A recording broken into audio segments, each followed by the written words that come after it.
Are we witnessing, as the cases rise, daily cases in Delhi, a fresh spike in the national capital, which may not necessarily be the case across the country? Are we seeing a localized spike of coronavirus in few parts of the country, Kerala, Maharashtra, Delhi? Yes, definitely. We're seeing a local spike occurring in areas where multiple factors have come into play.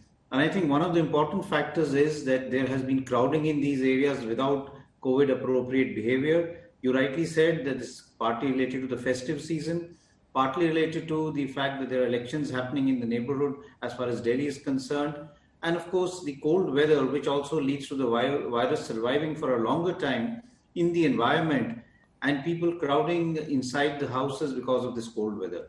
But in Delhi, we're seeing a significant rise in the number of cases, and there is an urgent need to sort of take appropriate actions to bring that down. Now, there are two views, Dr. Guleria. One is that because testing has increased, therefore the number of cases are rising in parts of the country like Delhi or Kerala. The other view, as you said, is because we are now on the onset of another round of festivities and winter is also on its way. That's the reason for the rise. What's your view? Is it a combination of both? So possibly, but I think it's more likely to be related to the fact that there's the festive season is there. People have got into a COVID fatigue, and wearing masks or physical distancing has become much less than what it was in the early part of the pandemic when we had the lockdown. All of this is actually leading to a higher chance of the virus spreading. The environment is also conducive to this. And therefore, I think testing is not playing that much of a role because testing has been significantly high for the last few weeks or months, and the cases were much higher then.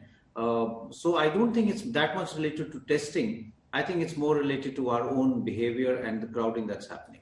Interesting. Let me go to you, Dr. Jaiprakash Mulyal, because India's coronavirus cases have crossed the 8 million mark. We are the world's second worst country now, but the number of new cases per day are around less than 50,000, as against the peak of about 83, 90,000 in the month of September per day. Can we say the worst is over because the number of new infections are dropping, Dr. Mulyal? Well, that expression, the worst is over, I will agree with. But remember, the numbers primarily reflect what is happening in our urban areas. So the situation is very, very promising. You know, it's interesting you're saying that the worst is over and the situation is very promising. What do you mean? Because as I said, people are still worried about the fact that, let's say in a city like Delhi, we are witnessing a sudden spike in COVID cases, and this has led to worries there could be a second wave, Dr. Mulyal. Well, I don't know what the waves mean. We have ups and downs in cases being reported, and there are reasons for it. Mm-hmm.